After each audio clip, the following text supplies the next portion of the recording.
कहते हैं कि मैया रति, आप मेरा छोटे से लालन पालन कर रही हैं, परंतु आपके हृदय में कभी माता का भाव मुझे नहीं आएगा, ना आपके हृदय में कभी मेरे प्रति संतान का भाव आया। तब मैया रति ने पहली बात बताई कि प्रभु आप हमारे स्वामी हैं, आपका नाम कामदेव है, मैं आपके साथ धर्मी रति हूँ।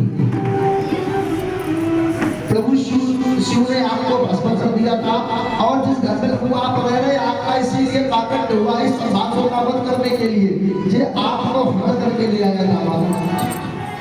जैसे ये सुना तो मतलब भगवान क्रोध में आ गए और गए जाकर के संभाषों से भगवान युद्ध करने।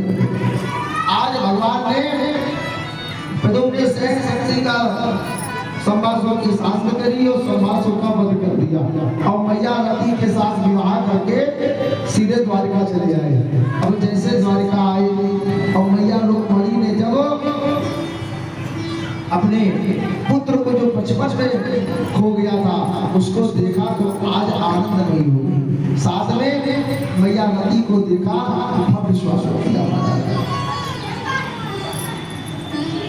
समय बीतता गया, आज भगवान का इस तरीके से भगवान का प्रथम विवाह हुआ। परीक्षित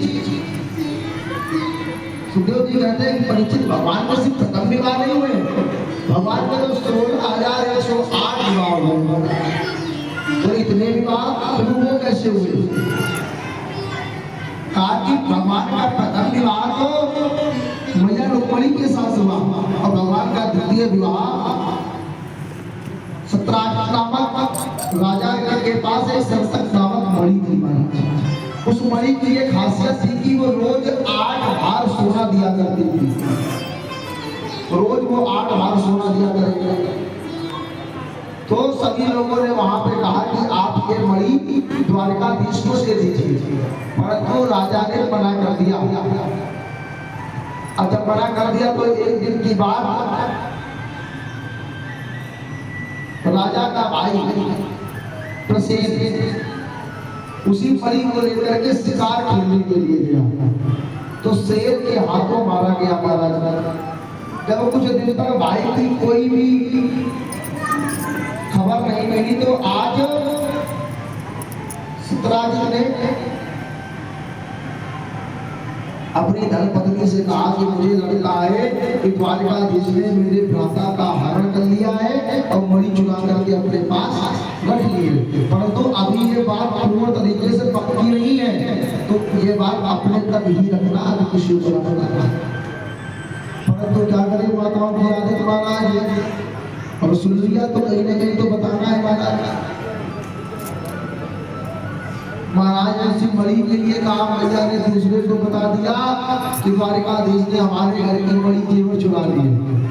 तीसरे ने कह दिया द्वारिकाधीश ने मणि जेवर जेवरात सब चुरा लिए। करते करते पूरी जगह बात फैल गई और आज प्रजा में जो होने लगा तो प्रजा कहती, हम जो पहले कहते थे कि बचपन की आदत जाती थोड़ी है, अंतर ये है कि बचपन में माखन चुराते थे, आज लोगों के हीरे जेवरात चुरा रहे हैं। अब ये बात जब भगवान तक पहुंचे, भगवान ने कहा ये तो बिना कार करे कलंक लग जाएगा महाराज, अब तो कुछ करना चाहिए। तो आज भगवान उस मणि को ढूंढने के लिए निकल पड़े और जैसे भगवान मणि को ढूंढने के लिए तो जंगल में गए, जाकर के देखा कि त्रिशूल मरा पड़ा है, साथ में बगल में एक शेर भी मरा हुआ पड़ा। भगवान सब कुछ समझ गए महाराज। वही पैर के चिन्ह को देखते हुए भगवान आगे बढ़े तो जाकर के जामवंत जी की गुफा में जाकर के भगवान चले गए।